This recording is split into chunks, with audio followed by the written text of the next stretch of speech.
Hello friends, welcome to your own channel daily stock. तो दोस्तों, इस वीडियो में मैं आपको बजाज इलेक्ट्रिकल के शेयर का एनालिसिस बताऊंगा और ये भी बताऊंगा कि क्या अब आपको बजाज इलेक्ट्रिकल्स के अंदर इन्वेस्टमेंट करना चाहिए या फिर आपको इस स्टॉक को अवॉइड करना है। तो ये पूरी जानकारी आपको इस वीडियो में मिलने वाली है, तो आप इस वीडियो को एंड तक जरूर देखिएगा।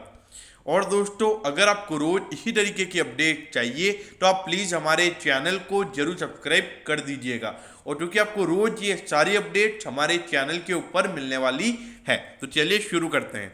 देखिए, बजाज इलेक्ट्रिकल्स का जो एनालिसिस है उससे पहले मैं आपको ये बता देता हूँ कि कंपनी काम क्या करती है। देखिए, ये तो आप सभी को पता होगा कि कंपनी कूलर्स बेचती है, गीजर बेचती है, फिर उसके अलावा जो गीजर तो उनका जो विंटर सीजन होता है तब बिकता है, उसके अलावा हीटर, उसके अलावा फिर जो फैंस, लाइट, ऐसे सारे प्रोडक्ट्स यहाँ पर बजाज इलेक्ट्रिकल बेचता है। और उसके अलावा जो किचन के अप्लायंसेज होते हैं, मतलब जो सुजाता का जो कंपटीटर है, इसके अंदर आप जूस बना सकते हो, मिक्सचर कहते हैं जिसको हम, तो वो यहाँ पर बजाज इलेक्ट्रिकल बनाता है। तो देखा जाए तो इसका जो इलेक्ट्रिकल के अंदर अगर हम बात करें तो इसका जो मेन कंपटीटर है वो है हैवेल्स इंडिया। मतलब अगर कोई फैंस, गीजर, इसके अंदर अगर इसका कोई मेन कंपटीटर है तो वो है हैवेल्स इंडिया। लेकिन अगर आप देखोगे बजाज इलेक्ट्रिकल्स का अगर हम पोर्टफोलियो देखेंगे तो समर सीजन में इसका क्या कहते हैं कि फैन बिक जाता है। फैन के अलावा फिर उसके बाद हमारे पास जो इसका कूलर है तो कूलर की भी इसकी डिमांड अच्छी खासी है, और कूलर के अंदर बजाज इलेक्ट्रिकल्स का जो मार्केट शेयर है वो भी खासा बढ़िया है। और अगर मैं उसके बाद गीजर पे आऊँ, मतलब जो बजाज इलेक्ट्रिकल्स के जो गीजर विंटर सीजन में बिकते हैं वो हैवेल्स इंडिया से ज़्यादा मार्केट शेयर यहाँ पर बजाज इलेक्ट्रिकल्स का है। और उसके बाद में जो गीजर्स हैं तो वैसे देखा जाए तो इसका ऑल मतलब 12 मंथ का पोर्टफोलियो इनके पास है। मतलब 6 महीने जब समर की जो डिमांड है तो वो प्रोडक्ट भी इनके पास है, जिसकी डिमांड विंटर में है तो वो प्रोडक्ट भी इनके पास है। तो ये बजाज इलेक्ट्रिकल्स के लिए बहुत ही बेनिफिशियल है और इसके प्रोडक्ट बहुत ही अच्छे खासे यूज भी किए जाते हैं, क्योंकि जो ब्रांड वैल्यू है वो भी एक अच्छी खासी ब्रांड वैल्यू है। तो लोग अगर बजाज का प्रोडक्ट खरीद भी रहे हैं तो उनको ऐसा लगता है कि वो एक ब्रांडेड प्रोडक्ट खरीद रहे हैं। और इसका अगर आप प्राइसिंग भी देखोगे तो प्राइसिंग इतना महंगा नहीं होता है, एक मिडल मैन आराम से इसके प्रोडक्ट खरीद सकता है। तो देखा जाए तो बजाज इलेक्ट्रिकल जहां पर एक अच्छा काम कर रहा है, और मेरे ख्याल से इसके प्रोडक्ट और डिमांड, इसके प्रोडक्ट की डिमांड अच्छी खासी है। अब देखिए, सबसे पहले अगर मैं इसके मार्केट कैप की अगर मैं बात करूं तो देखिए 12,174 करोड़ का मार्केट कैप है। देखिए, मेन बात क्या, बजाज इलेक्ट्रिकल्स की अगर आप सबसे पहले अगर आप यहाँ पे इंडस्ट्री का पी देखोगे तो वो है 61.66। लेकिन आपको ऐसा लग रहा होगा कि महंगे वैल्यूएशन पर मिल रहा है। यहाँ पे 90 का price to earning ratio Bajaj electricals का है। लेकिन देखिए दोस्तों, अभी जो प्रॉफिटेबिलिटी हमको Q3 में देखने को मिली थी, ऑलमोस्ट यहाँ पर बजाज इलेक्ट्रिकल्स का प्रॉफिट डबल हो गया था। तो वो एक इंडिकेशन है कि Bajaj electricals is doing better. और आपको पता होना चाहिए कि पिछले साल थोड़ा सा कंपनी का लॉस हो गया था, लेकिन कंपनी ने अच्छा खासा डेट चुकाया है, इसीलिए यहाँ पर उनका जो एट दी एंड जो नेट प्रॉफिट है वो कम निकल कर आया। और लेकिन आपको ये भी देखना होगा कि उससे कंपनी का डेट कम हो गया है, जो कि मैं आपको आने वाली स्लाइड में बताऊंगा।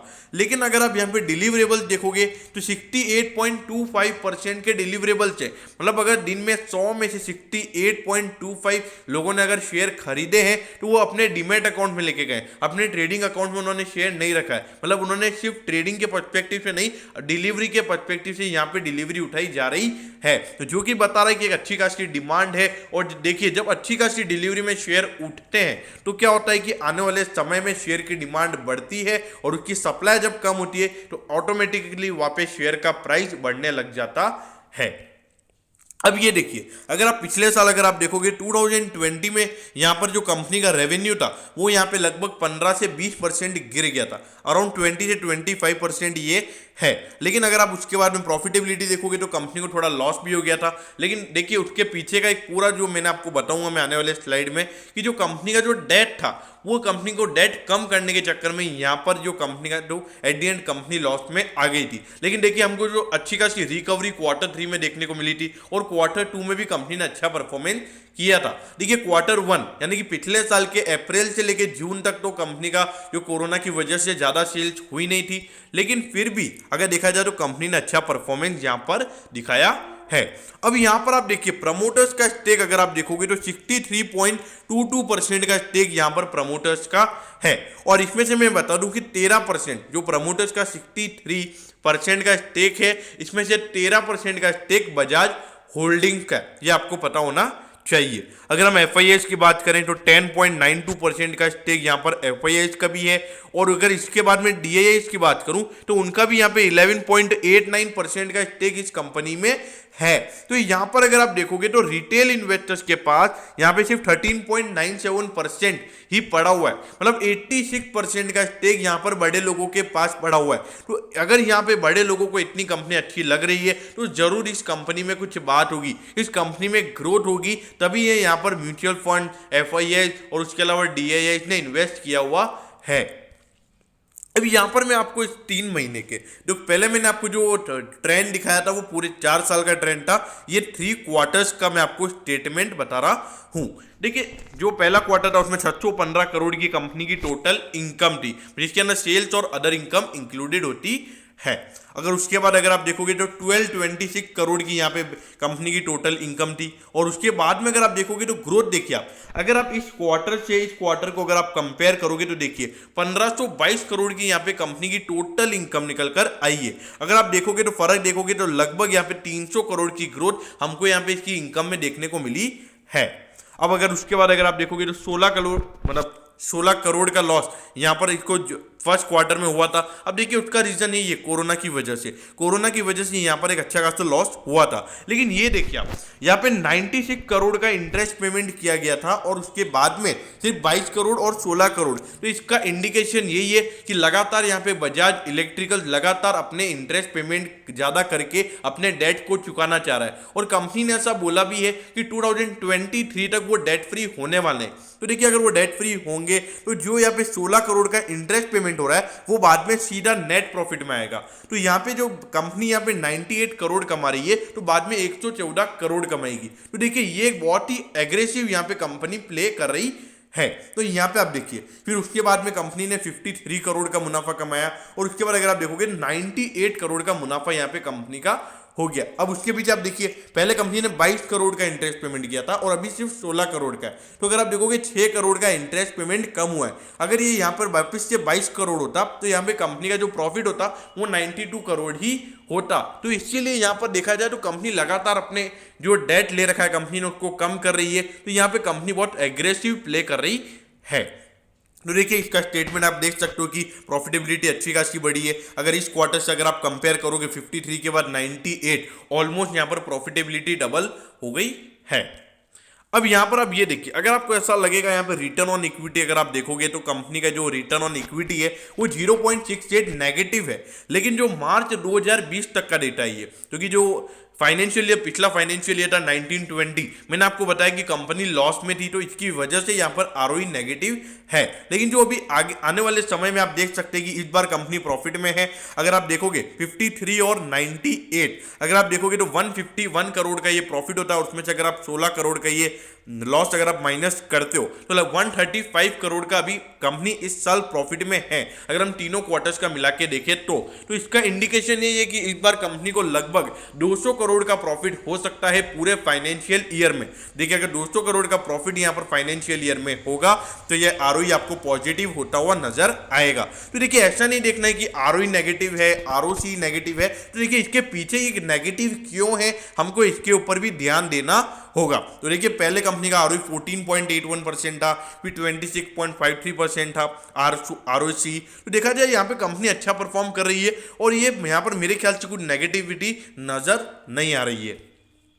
अब ये देखिए आप जो कंपनी का 2018 में 0.77 का डेट टू इक्विटी था और 2019 में ये 1.50 हो गया था। तो ये डेट एकदम से डबल हो गया था। लेकिन अगर आप अभी देखोगे तो यहाँ पर कंपनी का जो डेट है वो 0.55 ही है। तो कितना डेट कम हो गया है? अगर आप देखोगे 0.95 का यहाँ पे डेट कम हो गया है। तो देखिए यहाँ पे डेट को मतलब जो कंपनी अभी इतना एग्रेसिव प्ले कर रही है, इतना जल्दी अपने डेट को चुकाना चाहती है और इतना जल्दी वो यहाँ पर डेट फ्री बनना चाह रहे हैं। तो देखिए इसीलिए आपको यहाँ पे मार्च 2020 में जो कंपनी की जो प्रॉफिटेबिलिटी थी वो आपको लॉस में होती हुई नजर आई, क्योंकि कंपनी ने देखा कि अगर हम एक बार में अगर अपना इंटरेस्ट पेमेंट पूरा कर देंगे, अगर जल्द से जल्द अगर हम डेट चुका देंगे तो हम डेट फ्री हो जाएंगे और अपने शेयर होल्डर्स को ज्यादा रिटर्न फ्यूचर में दे पाएंगे। और वही हमको यहाँ पे बजाज इलेक्ट्रिकल के अंदर होता हुआ नजर आ रहा है। देखिए अगर आप प्रॉफिटेबिलिटी बजाज होल्डिंग्स की देखोगे, लगभग अच्छी खासी प्रॉफिटेबिलिटी हमको यहाँ पर नजर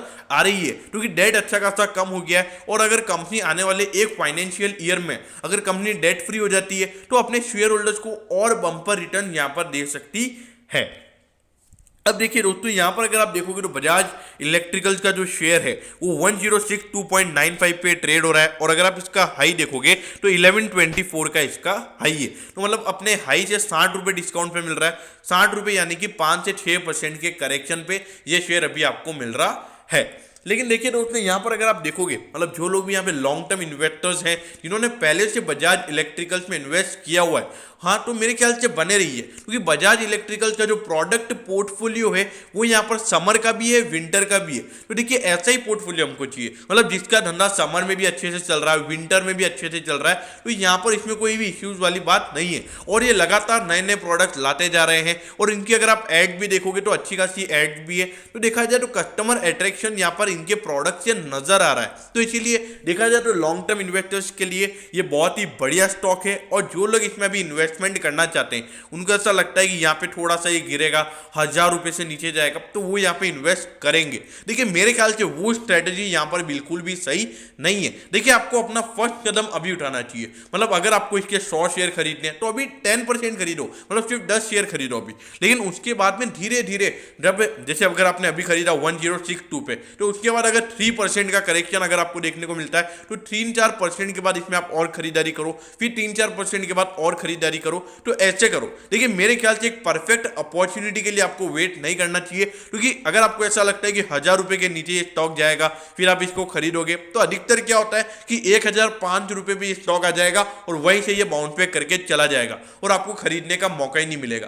तो इसीलिए मेरे ख्याल से ये स्ट्रेटेजी आपको ध्यान में रखनी चाहिए, इस स्ट्रेटेजी को आपको फॉलो करते रहना चाहिए। देखिए मैं इस स्ट्रेटेजी को फॉलो करता हूं, लेकिन मुझे ये स्ट्रेटेजी अच्छी लगती है। और रही बात हाँ जो लोग शॉर्ट टर्म इन्वेस्टर्स हैं, देखिए मेरे ख्याल से जो Q4 के जो नंबर्स आने वाले हैं वो यहाँ पर बजाज इलेक्ट्रिकल्स के एकदम अच्छे खासे रिजल्ट निकल कर आ सकते हैं। ईयर ऑन ईयर ग्रोथ यहाँ पे अच्छा देखने को मिल सकता है, और क्वार्टर ऑन क्वार्टर ग्रोथ भी हमको यहाँ पर अच्छा देखने को मिल सकता है। अब मैं ऐसा क्यों बोल रहा हूँ, क्योंकि देखिए इस क्वार्टर में जनवरी भी था और मार्च भी था। देखिए जनवरी में जो इनके विंटर प्रोडक्ट्स हैं, मतलब जो विंटर प्रोडक्ट गीजर, उसके अलावा जो उसका जो गीजर हीटर, तो उनकी सेल्स अच्छी हुई थी। और मार्च की स्टार्टिंग में अच्छी खासी यहाँ पे गर्मी बढ़ने लगी थी, तो जो समर प्रोडक्ट थे, जो पंखे थे, फिर उसके अलावा जो इनके फैंस कूलर, तो उनके वहीं से वहाँ पे सेल चालू हो गई थी। तो देखा जाए तो यहाँ पर मुझे ऐसा लग रहा है कि Q4 में रिजल्ट अच्छे खासे आ सकते हैं, और ऐसा लग रहा है कि आने वाले मई के एंड तक आपको ये आराम से, मई के एंड का मेरे ख्याल से, तो अगर मार्केट अभी से बुलिश हो जाता है तो आपको ये इसी महीने में इसका हाई तोड़ता हुआ नजर आएगा। तो शॉर्ट टर्म इन्वेस्टर्स यहाँ पे इसका हाई का टारगेट मानकर इसमें ट्रेड कर सकते हैं। तो दोस्तों मैं होप करता हूँ कि बजाज इलेक्ट्रिकल के शेयर का एनालिसिस आपको अच्छे से समझ में आ गया होगा।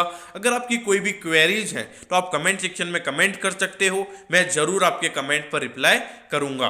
दोस्तों अगर आपको वीडियो अच्छा लगा हो तो वीडियो को लाइक कर दीजिएगा, और रोज इसी तरीके की अपडेट पाने के लिए चैनल को सब्सक्राइब करना ना भूलें। Okay, thank you, have a nice day.